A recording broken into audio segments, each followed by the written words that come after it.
Assalamualaikum warahmatullahi wabarakatuh. Perkenalkan, nama saya Anissa Eka Handayani dengan NIM 23505100092 dari kelas C4 AKR. Pengertian kas dan bank. Apa sih kas dan bank itu? Baik, jadi kas adalah uang tunai yang paling liquid sehingga pos ini biasanya ditempatkan pada urutan teratas dari suatu aset. Mengapa kas dibilang uang tunai yang paling liquid? Karena di sini kas itu mudah untuk ditukar menjadi uang tunai. Aset yang termasuk dalam kas itu adalah seperti uang kertas, uang logam, dan saldo rekening di giro bank. Sedangkan bank adalah saldo rekening giro yang dapat digunakan secara bebas untuk membiayai suatu kegiatan usaha. Apa sih pengertian setara kas menurut SAK ETAP? Jadi, menurut IAI dalam SAK ETAP, setara kas adalah investasi jangka pendek, bukan untuk tujuan investasi atau yang lainnya. Oleh karena itu, investasi umumnya diklasifikasikan sebagai setara kas hanya jika akan segera jatuh tempo dalam waktu 3 bulan atau kurang sejak tanggal perolehan. Jadi, di sini itu investasi yang diklasifikasikan sebagai setara kas itu jatuh temponya hanya sampai 3 bulan atau kurang dari sejak tanggal perolehan tersebut dan tidak diperpanjang terus-menerus. Beberapa contoh yang tidak termasuk dalam kas dan setara kas menurut akuntansi dan perpajakan yaitu yang pertama ada deposito yang jatuh temponya itu lebih dari 3 bulan atau rollover. Mengapa demikian? Karena deposito yang jatuh temponya lebih dari 3 bulan atau rollover ini tidak dapat digunakan sewaktu-waktu. Yang kedua ada perangko dan materai. Perangko dan materai apabila jumlahnya cukup besar di sini dapat digolongkan sebagai persediaan perlengkapan alat-alat kantor. Yang ketiga ada kasbon atau uang muka. Di sini kertas-kertas tersebut tidak dapat digolongkan, tidak dapat digunakan sewaktu-waktu sehingga tidak dapat dianggap sebagai kas atau uang tunai. Yang keempat cek mundur dan cek kosong. Cek mundur ini tidak dapat diuangkan sampai jatuh temponya sehingga di sini tidak memenuhi syarat sebagai kas. Yang kedua, yang tadi ada juga cek kosong. Cek kosong adalah jadi cek kosong di sini sama sekali tidak memiliki harga sehingga tidak dapat dianggap sebagai aset dalam suatu perusahaan.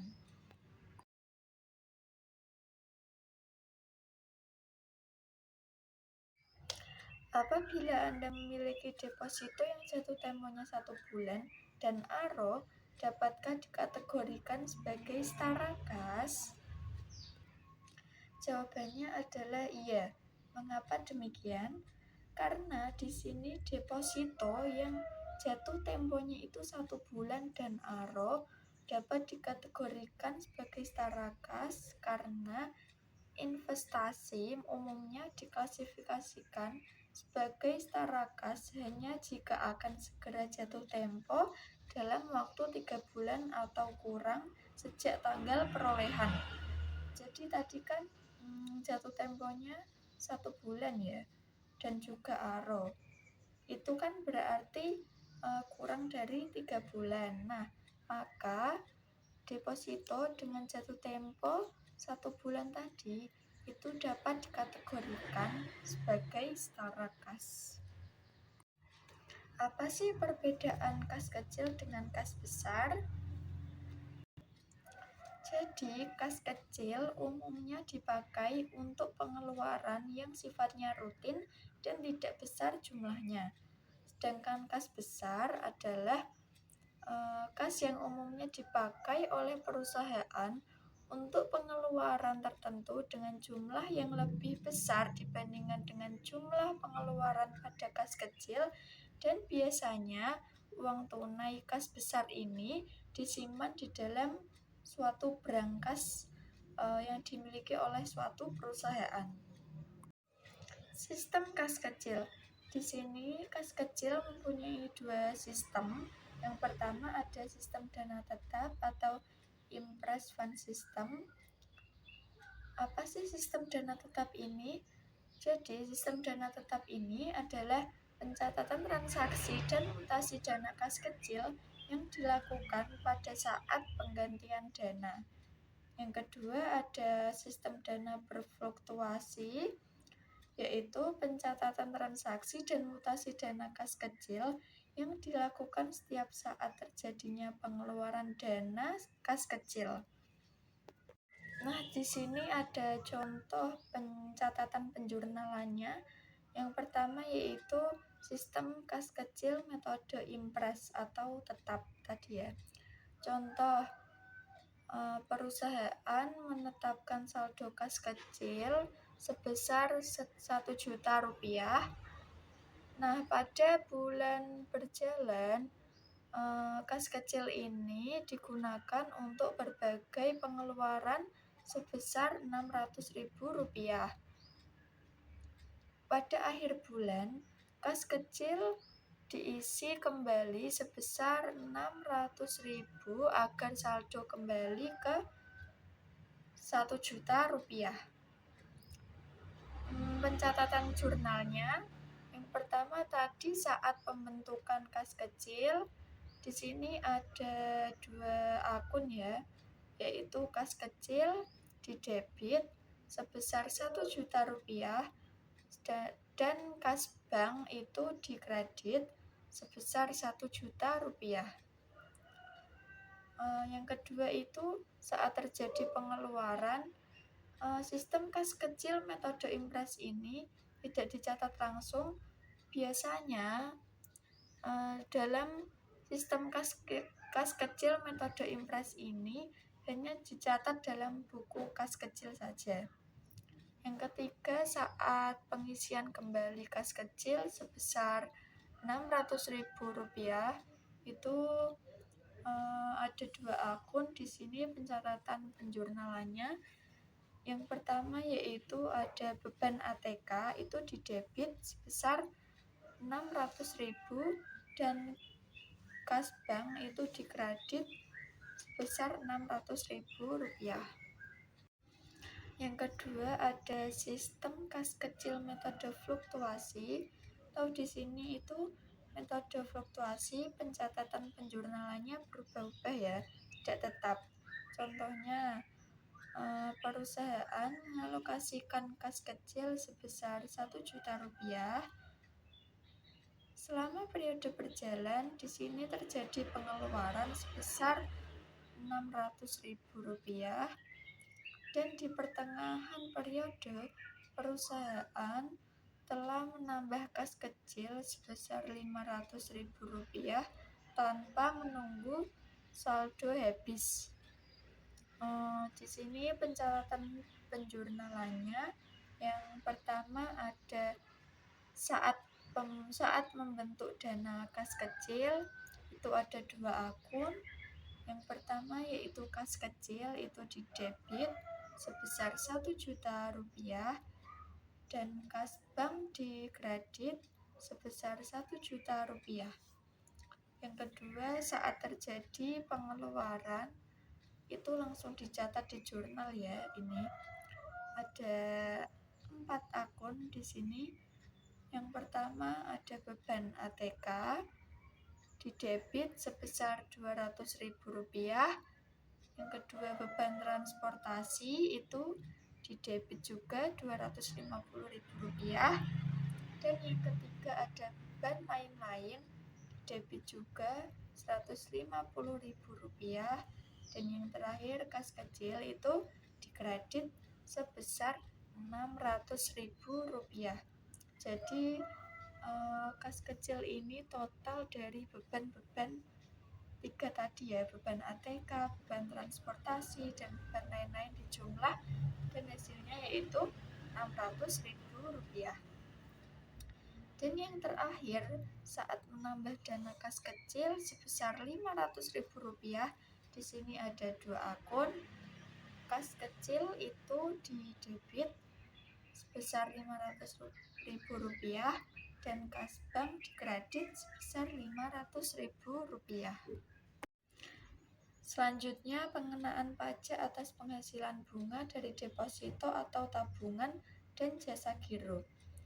Berdasarkan PP 131 tahun 2000 JO KMK-51-KMK 04-2001, penghasilan dalam bentuk bunga yang didapat dari deposito atau tabungan yang ditempatkan pada bank yang didirikan di dalam negeri maupun di luar negeri melalui cabangnya di Indonesia, termasuk jasa giro serta diskonto sertifikat Bank Indonesia atau SBI, kecuali wajib pajak orang pribadi yang seluruh penghasilannya dalam 1 tahun pajak termasuk bunga dan diskonto tidak melebihi PTKP, itu dikenakan PPh final sebesar 20% dari jumlah bruto. Di sini ada pengecualian ya. Tadi kecuali itu WP orang pribadi, wajib pajak orang pribadi ya, yang seluruh penghasilannya itu dalam 1 tahunnya itu termasuk bunga dan diskonto dan juga tidak melebihi PTKP, itu akan dikenakan PPh final sebesar 20% dari jumlah brutonya.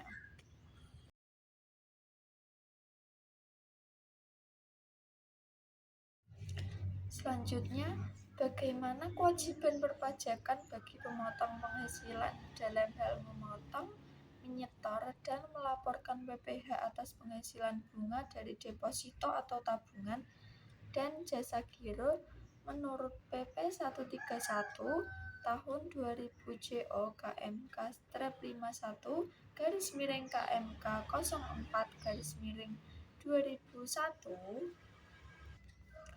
Berdasarkan PP 131 tahun 2000 JO KMK-51-KMK 04-2001, penghasilan atas bunga deposito atau tabungan, diskonto SBI dan jasa giro dipotong langsung oleh bank pembayar pada saat pembayaran atau pembebanan biaya. Pihak bank tersebut yang akan membayar atau menyetor PPh finalnya sebesar 20% ke kas negara dengan menggunakan surat setoran pajak atau SSP dan melaporkannya ke kantor pelayanan pajak atau KPP dengan menggunakan surat pemberitahuan SPT masa PPh pasal 4 ayat 2. Jadi pemotong itu wajib menyetorkan paling lambat tanggal 10 bulan berikutnya setelah masa pajaknya berakhir dan melaporkannya paling lambat 20 hari setelah masa pajak berakhir. Baik, contoh soal 1. Pada tanggal 11 September 2011, perusahaan mendepositokan uangnya sebesar Rp5 juta untuk 3 bulan dengan tingkat bunga 6%. Bagaimana pencatatan transaksi penerimaan bunga deposito tersebut? Baik, kita langsung ke pembahasannya ya. Yang pertama itu kita hitung bunga depositonya dulu. Tadi nominal depositonya itu kan sebesar Rp5 juta dan tingkat bunganya itu 6% untuk per tahunnya. Sedangkan periode depositonya itu hanya 3 bulan ya. Jadi untuk rumus perhitungan bunga deposito itu bunga sama dengan nominal deposito dikali tingkat bunga dikali lama deposito tersebut dibagi 12. Jadi di sini tadi bunga sama dengan 5 juta rupiah dikali 6% dikali 3 dibagi 12 memperoleh hasil sebesar Rp75.000. Jadi di sini bunga yang diterima perusahaan setelah 3 bulan yaitu Rp75.000.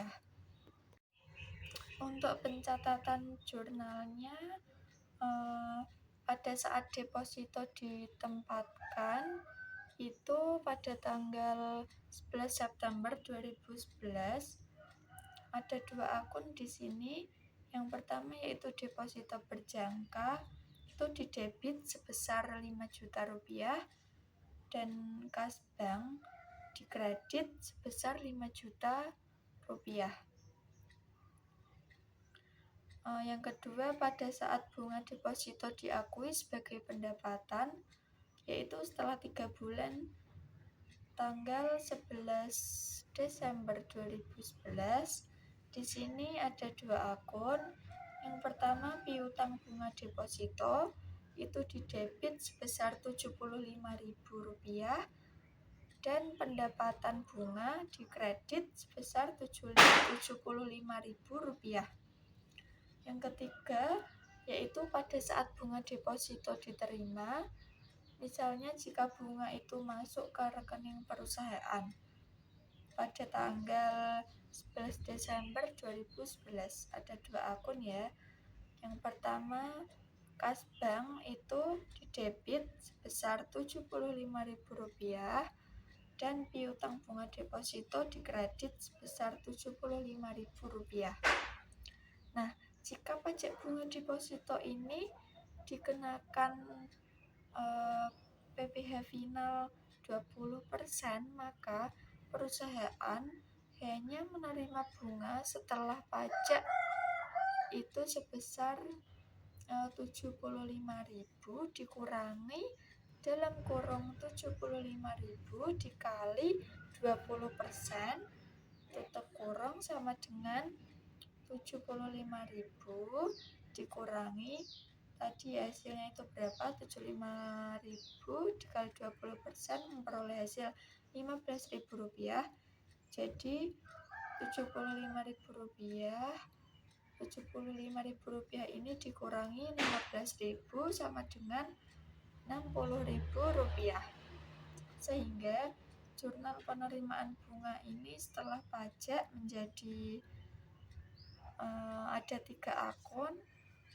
Untuk kas bank didebit itu sebesar Rp60.000 dan pajak penghasilan didebit sebesar Rp15.000, sedangkan piutang bunga depositonya dikredit ya itu sebesar Rp75.000.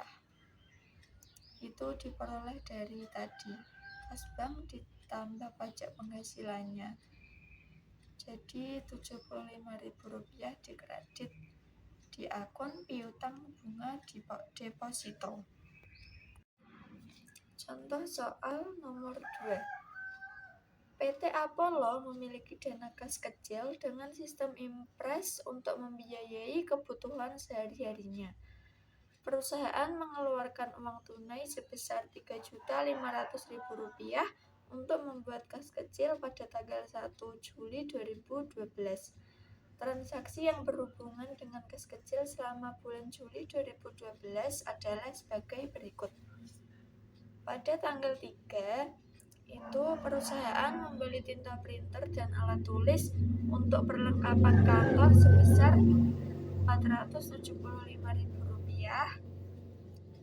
Selanjutnya tanggal 6 perusahaan membayar pengeluaran untuk bensin, tol, dan parkir sebesar Rp625.000. Selanjutnya tanggal 9 membeli materai sebesar Rp300.000. Tanggal 11 membayar pengiriman barang sebesar Rp240.000. Tanggal 13 membeli perlengkapan toko sebesar Rp560.000. Tanggal 16 membayar upah 6 orang pekerja, masing-masing itu sebesar Rp200.000. Selanjutnya tanggal 18 mengisi kembali saldo kas kecil, di mana saldo kas kecil yang tersisa hanya sebesar Rp50.000. Selanjutnya tanggal 20 membayar pengiriman barang sebesar Rp1.500.000. Tanggal 24 membayar pengeluaran untuk bensin dan parkir sebesar Rp400.000. Tanggal 27 menambah saldo kas kecil menjadi Rp4.800.000. Selanjutnya tanggal 29 itu membayar upah 7 orang pekerja, masing-masing sebesar Rp300.000. Yang terakhir tanggal 31 mengisi kembali saldo kas kecil, di mana saldo yang tersisa adalah sebesar Rp875.000. Di sini Anda diminta untuk membuat jurnal yang diperlukan untuk mencatat transaksi di atas. Baik, kita langsung ke pembahasannya. Jadi di jurnal pencatatan kas kecil PT Apollo ini menggunakan metode Impress ya. Jadi pencatatan jurnalnya itu tetap. PT Apollo menggunakan metode Impress sehingga saldo kas kecil tetap dan pencatatan hanya dilakukan saat pembentukan, pengisian kembali, atau perubahan saldo kas kecil. Baik, yang pertama itu pencatatan jurnal pada tanggal 1 Juli 2012.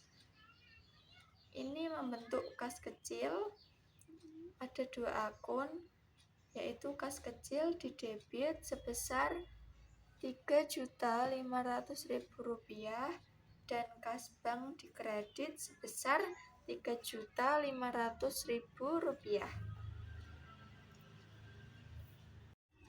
Selanjutnya pencatatan jurnal pada tanggal 18 Juli 2012, yaitu saat mengisi kembali kas kecil. Di sini saldo awal kas kecil yaitu Rp3.500.000.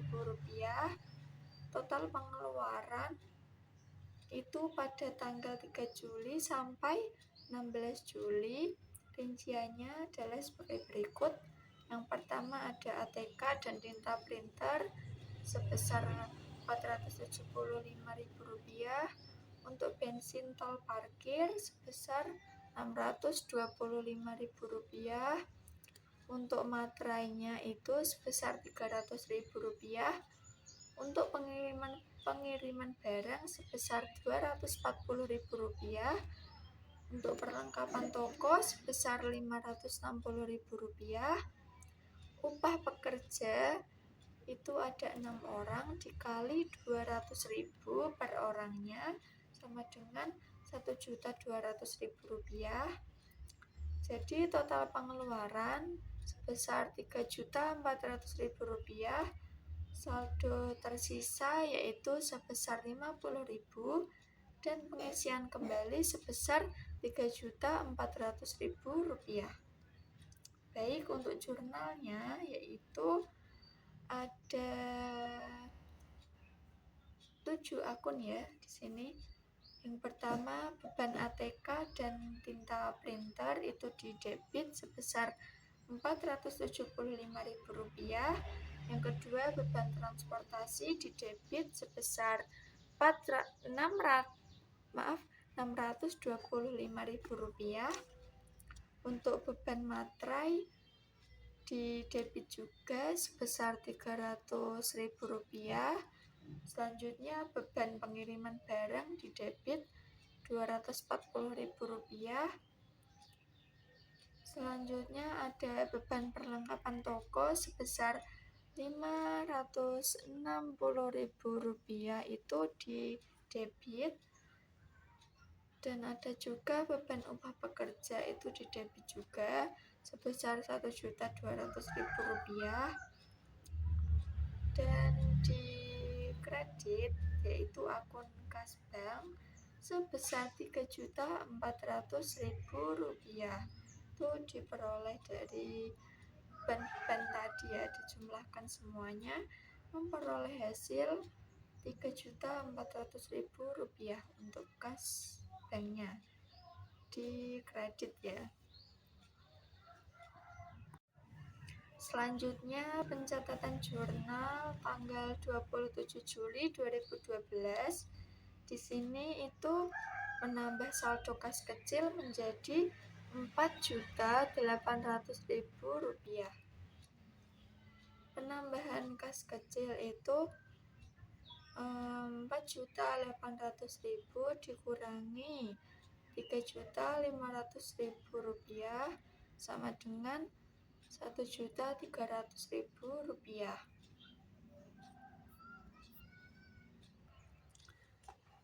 Rp3.500.000 itu dari mana? Itu dari saldo awal kas kecil ya. Baik, untuk pencatatan jurnalnya ada 2 akun.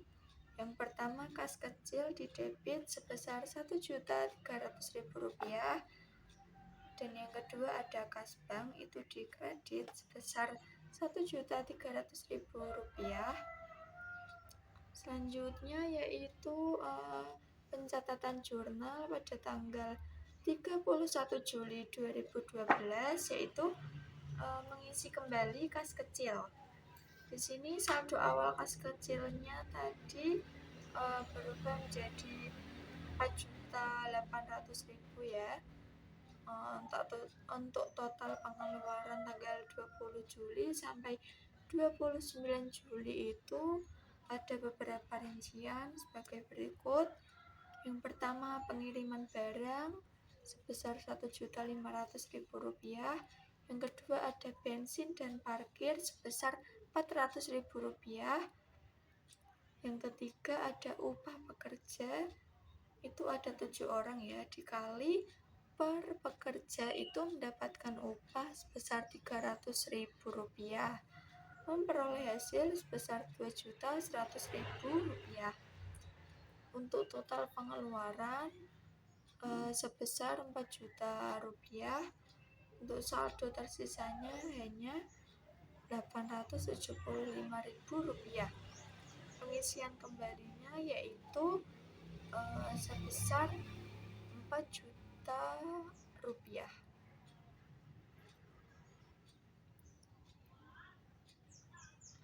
Untuk pencatatan jurnalnya ada 4 akun ya di sini. Yang pertama ada beban pengiriman barang itu di debit sebesar Rp1.500.000, dan untuk beban transportasi di debit juga itu sebesar Rp400.000.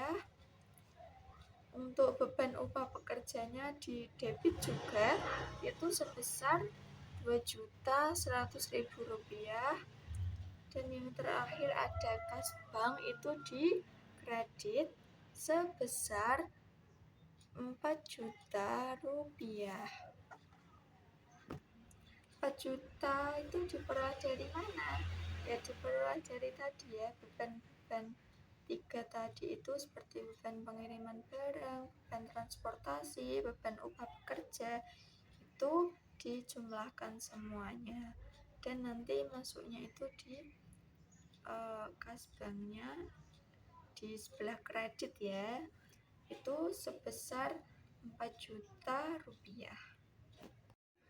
Baik, sekian presentasi dari saya, semoga bermanfaat. Terima kasih. Wassalamualaikum warahmatullahi wabarakatuh.